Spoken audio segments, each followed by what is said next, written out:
মনে আছে বিবিসির সাথে মনীষা চক্রবর্তীর সাথে সাক্ষাৎকারে আমার সাবেক প্রধানমন্ত্রী বলেছিলেন শেখ হাসিনা যে আমি তো দেশে অনেকগুলো টেলিভিশন করে দিয়েছি, বহু মানুষের কর্মসংস্থান হয়েছে। সাংবাদিকতা কি কর্মসংস্থানের জায়গা? সাংবাদিকতা কি ফ্যাক্টরি?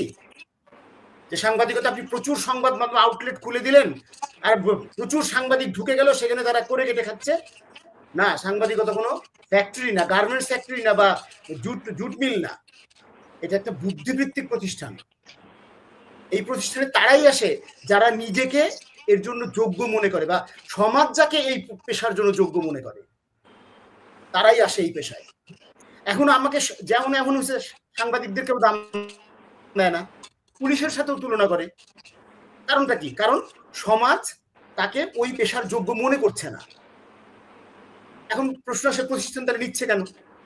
প্রতিষ্ঠান হয়েছে তার স্টেট ক্লায়েন্টেলিজম, ওইটা মেনটেন করতে গিয়ে সে যেন তেন ভাবে একটা কিছু দিয়ে দিচ্ছে, সহজ করে দিচ্ছে সাংবাদিকতাকে। আপনি 1 লাখ টাকা একটা অনলাইন খুলে কপি পেস্ট করে চালিয়ে দিচ্ছেন এখান থেকে ওখান থেকে।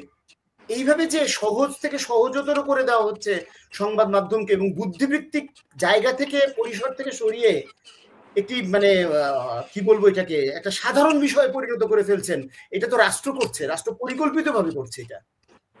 কারণ রাষ্ট্র যতটা এটা পরিকল্পিতভাবে সফল হবে, সংবাদ মাধ্যমকে যতটা স্যাচুরেটেড করে দিতে পারবে, যতটা খেলো করে দিতে পারবে, তার জন্য তত সুবিধা।